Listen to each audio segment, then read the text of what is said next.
Así es, gracias Wendy. Estamos con nosotros ya a esta hora Steven Gamboa, él es organizador del Congreso en Ecuador que se va a realizar aquí en Guayaquil justamente sobre energía. Este segundo congreso que se realiza. Steven, gracias por estar con nosotros. Cuéntenos un poco, esto es una propuesta innovadora y por supuesto que por segundo año consecutivo entendemos lo vienen a realizar acá en Guayaquil. Sí, muchísimas gracias, Pedro. Un saludo a ustedes y por supuesto a todos los que nos escuchan y nos ven en la tecnología. Gracias por acompañarnos. Y gracias por la invitación para contarles un poco de esto. Lo que estamos organizando es el Energy Week. Energy Week y se escribe GIE al final por las siglas de la ciudad.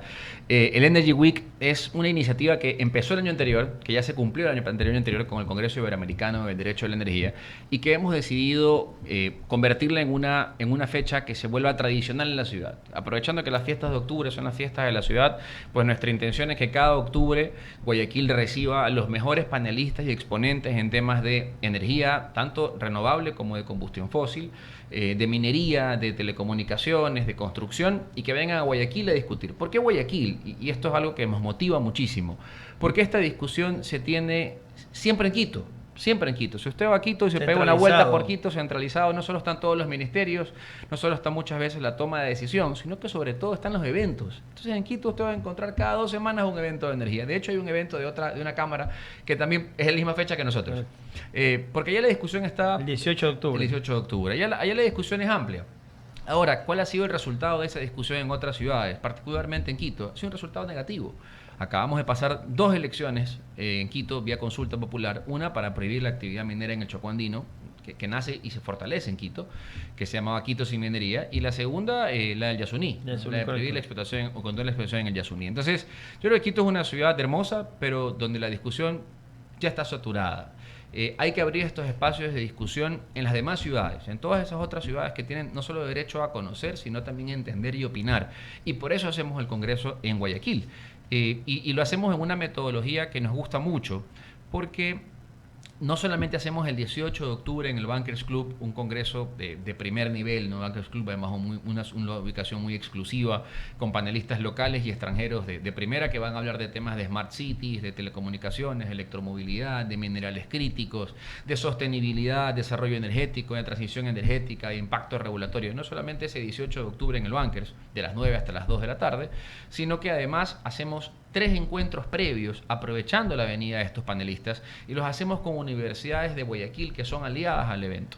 Y esas universidades reciben a estos panelistas con todo el gusto para el aprovechamiento de sus estudiantes sin ningún costo, ni para los estudiantes ni para las universidades.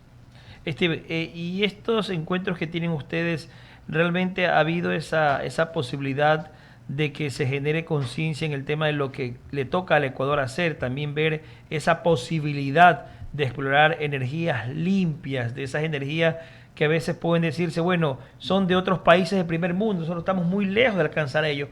¿Es posible llegar a esa conciencia que se pide también del uso de las energías limpias en Ecuador? Una de las cosas más interesantes que se discutió en el 2022 y que seguro se va a volver a discutir en el 2023 es que siempre se pone en la mesa este concepto que hemos importado de la transición energética. Entonces, claro, la transición energética es una fórmula para países industrializados, para tratar de modificar su matriz de generación energética que ha siempre sido, que históricamente ha sido o de carbón o de petróleo.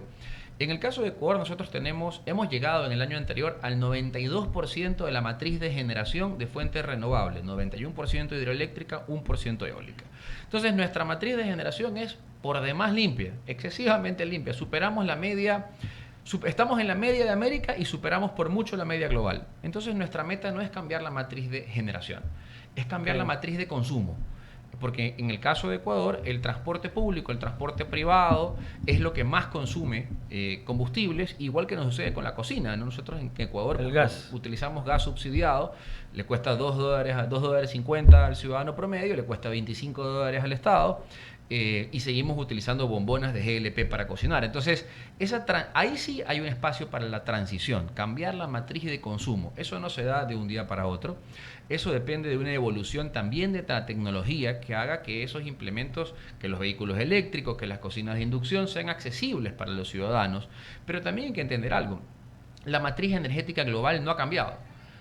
Todo el mundo habla de que gracias a las energías limpias, a la solar, a la eólica, a la geotermia, a la biomasa, la matriz ha cambiado en el mundo, ha cambiado menos del 1%. La generación global sigue siendo basada en el petróleo, cuyo crecimiento continúa en la matriz de consumo, en el carbón, que no ha decrecido. De hecho, ustedes pueden ver en Europa, donde el tema de la conversión a las energías renovables dio muy fuerte durante la última década. Luego, por una mezcla de factores como factores externos, como la guerra con Rusia, volver a coger el carbón. Volvieron a aprender carbón, volvieron a aprender todo. ¿Por qué? Porque ahí hay un problema conceptual. Esto se discutió mucho en el 2022 y seguro lo vamos a discutir nuevamente en el Congreso Guayaquil Ciudad de la Energía en el 2023, que es la transición no es cerrar una cosa para tener la otra, es complementariedad. Una matriz energética es fuerte cuando es complementaria. Y esa complementariedad, por ejemplo, vámonos al tema del Yasuní. Se estaba haciendo una exploración con sistemas completamente de energías limpias, si se puede decirlo. Y la pregunta es, ¿qué pasa con aquello que se ha trabajado en este país durante 10 años? Se explotó energía supuestamente con técnicas sin afectar la naturaleza. La tecnología ha cambiado mucho, ha mejorado. Y la pregunta es, ¿cómo hacerle entender al ecuatoriano de que se necesitan esos recursos para seguir subsistiendo como país, como nación? Hay que explicarle al mundo a veces ciertas cosas y todos tenemos que escucharnos porque todos podemos aprender.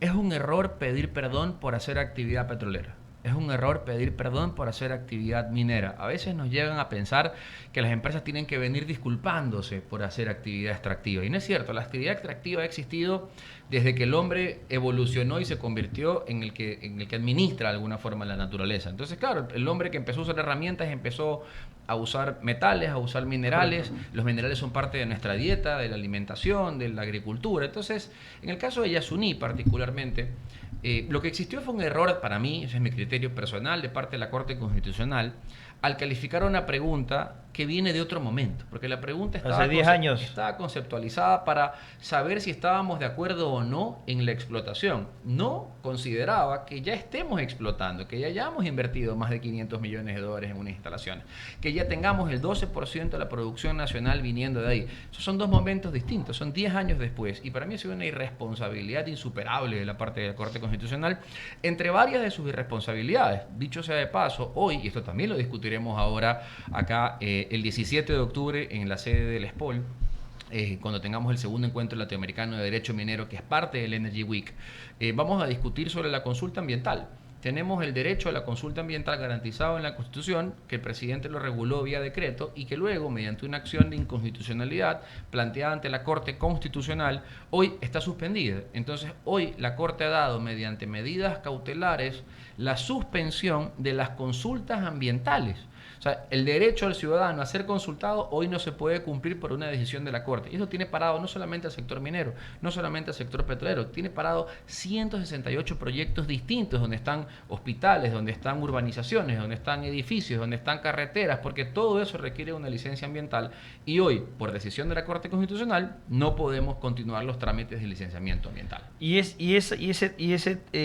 Esa manera de hacer legislación en Ecuador ahuyenta esa inversión en el sector energético, por ejemplo, quienes deberían vernos como un país donde, usted mismo señalaba, ¿no?, la energía limpia que se está utilizando más del 90% en el Ecuador, o sea, no somos un país contaminante, ahuyenta también esa inversión extranjera. La seguridad jurídica, y esto es lo que también vamos a volver a discutir, la seguridad jurídica es probablemente la primera cosa que el inversionista analiza en un país. Okay. Lo primero que analiza en un país es seguridad jurídica. Y la seguridad jurídica es de dos formas.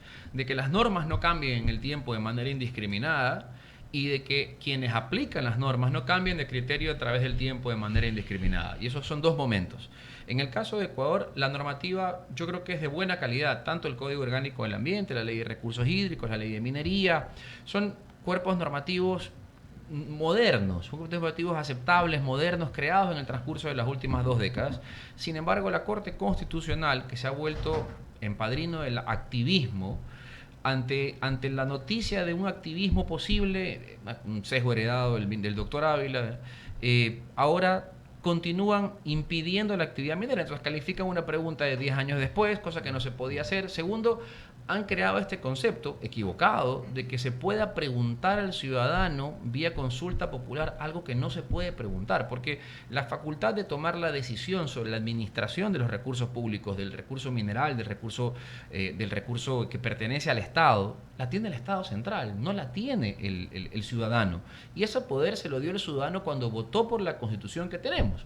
Entonces, no es que el ciudadano no tiene ese derecho, tuvo ese derecho y decidió al votar por una Constitución que quien decida sea el Estado central. Hoy el Estado central se ve atado de manos porque todo el desarrollo productivo, insisto, constructivo, ambiental, agrícola, esté suspendido, porque la Corte Constitucional, mediante un activismo personalizado, haya decidido parar los licenciamientos ambientales. Pero todo eso lo que hay que hacer es discutirlo fuera de Quito, porque esa discusión en Quito la tienen todas las semanas. Esta discusión hay que llevársela a los jóvenes, a los estudiantes universitarios, a los chicos de colegio, a la gente como nosotros, que podemos no ser expertos en esta materia, y para eso hacemos una semana con eventos abiertos, el 16 de octubre con un evento virtual, abierto al público, completamente gratuito, con panelistas extranjeros, el 17 de octubre con 2 encuentros, el encuentro latinoamericano de derecho minero y el primer encuentro de presidentes, que lo vamos a tener en la Universidad UTEC, la noche del 17 de octubre, hablando de sostenibilidad, de minería, de petróleo y de energía, y luego el evento central del Energy Week, que es el 18 de octubre en el Bankers Club desde las 9 de la mañana hasta las 2 de la tarde,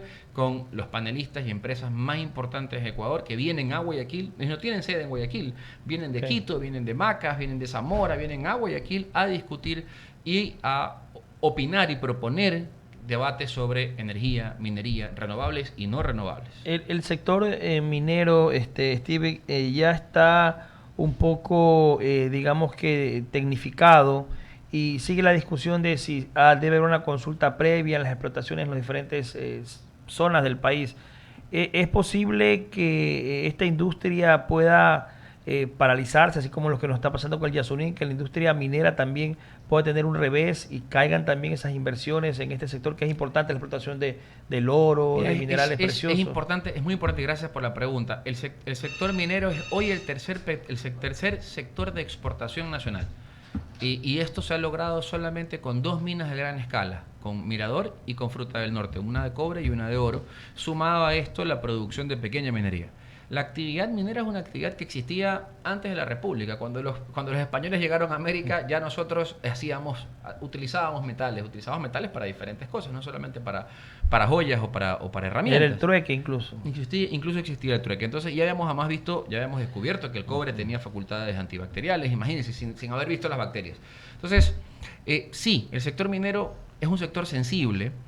El recurso mineral existe en muchos lugares, no solamente en Ecuador, y como existe en muchos lugares, es vital que a la empresa que venga a arriesgar a Ecuador se le den las garantías para que esa inversión pueda sostenerse en el tiempo. Ahora, la empresa también tiene una corresponsabilidad, y tenemos un panel justamente que va a hablar de esto, de consultas previas y de sostenibilidad en el territorio, porque si bien es cierto, hay que garantizarle a la empresa privada certeza, seguridad jurídica, que las normas no cambien en el tiempo, acompañarlas en el proceso de consultas. De hecho, el proceso de consulta previa lo hace el Estado, no lo hace la empresa. No es menos cierto que las empresas también tienen que tener esa otra contracara de la obligación, donde las empresas no pueden esperar que el Estado sea un Estado patrono, paternalista, que asuma todos los riesgos, sino que acompañe en ese proceso cumpliendo no solo la normativa, sino yendo más allá. Porque esto es vital. Si nosotros vamos a ver los proyectos que en Ecuador se han convertido en íconos, como el caso de Fruta del Norte, que es una mina en producción, o el caso de Solaris, con el proyecto Guarinza en el corazón de la cordillera del Cóndor, son proyectos que se han afianzado en la confianza, apertura y transparencia con las comunidades, donde las comunidades reciben bienvenida a la empresa y bienvenido al proyecto, y entonces esos proyectos han superado hasta la burocracia, hasta el desconocimiento de las autoridades, hasta las limitaciones de la ley, se han visto superadas, porque el mejor guardián que tiene un proyecto extractivo, ya sea minero, ya sea petrolero, es el apoyo de la comunidad comprometida y debidamente informada de las actividades que se están haciendo. Todo eso durante una semana lo vamos a discutir en Guayaquil del 16 al 18 de octubre. Perfecto, Steven. Realmente desearles éxito, pues no, y como dice usted, que también estos foros no se den solo en la capital, también aquí en Guayaquil hay que descentralizarlo. Así hay que descentralizar todo, y Guayaquil debe ser la cuna de la discusión. Aquí tenemos puerto, tenemos una economía activa, extremadamente activa, tenemos comercio, tenemos proveeduría, tenemos todo lo que se necesita para atender el desarrollo del sector extractivo del Ecuador entero. Lo que necesitamos es empezar a discutirlo también aquí, para que aquí las empresas se den cuenta de esa oportunidad que hay, y no solo las empresas, los proveedores de todo tipo de servicios. Gracias, Steven Gamboa, organizador. Transporte internacional, tenemos todo. O sea, y Guayaquil es una ciudad que se presta para para sedes grandes, en donde se quieran hacer proyectos y sedes grandes, que eso es lo importante. Lo que hay que seguir cuidando es el tema de la seguridad y la buena imagen que debemos tener afuera para que la gente pueda venir y querer hacer, a nivel regional, quiera venir a hacer sus congresos acá también, de acá sacar talentos y gente que vale la pena. Perfecto. Gracias, Steve, por haber estado con nosotros aquí en Diálogo de la Tarde. Para despedir, oiga, le seguimos el ritmo a los candidatos que van al balotaje respecto de sus recorridos para socializar sus planes